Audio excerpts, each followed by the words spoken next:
Un temps approprié pour discuter du sujet qui va nous intéresser aujourd'hui. Ce bon vieux casier judiciaire. En voilà un sujet.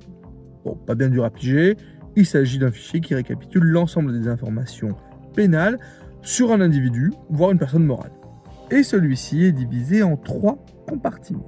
C'est exact, monsieur. Le bulletin numéro 1, c'est pour l'autorité judiciaire et il y a absolument tout dedans.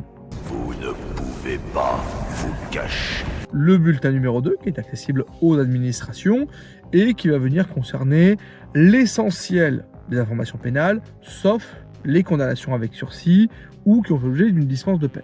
Et le bulletin numéro 3, qui est accessible à tout intéressé, mais qui ne va contenir que les infractions les plus graves de chez les plus graves. Mais l'enjeu, c'est le B2. Quand on parle d'un casier vierge, on parle en réalité d'absence de mention sur ce bulletin numéro 2, car c'est lui qui va venir conditionner l'accès à certaines professions et qui va venir conditionner la possibilité de candidater à tel ou tel marché public. Et du coup, la question légitime qu'on peut se poser, c'est est-ce que ça reste à vie un casier judiciaire ? La réponse c'est non. Et là, il va falloir distinguer l'effacement automatique qui, lui, va concerner l'ensemble du casier judiciaire, donc les 3 bulletins en cause, de l'effacement par réhabilitation qui, lui, va toucher mention par mention. Alors, des causes d'effacement automatique du casier judiciaire, il y en a 3. La première, c'est au décès de l'individu. La deuxième, c'est quand il a atteint l'âge canonique de 120 ans. C'est déjà arrivé, ça ? Ne les crois pas, Rose, tu le sais, toi. Et la troisième, c'est quand il n'a pas commis pendant au moins 40 années la moindre infraction. La moindre. Un voleur honnête. Nous avons un voleur honnête. Mais évidemment, ce qui est plus intéressant, c'est l'effacement par réhabilitation.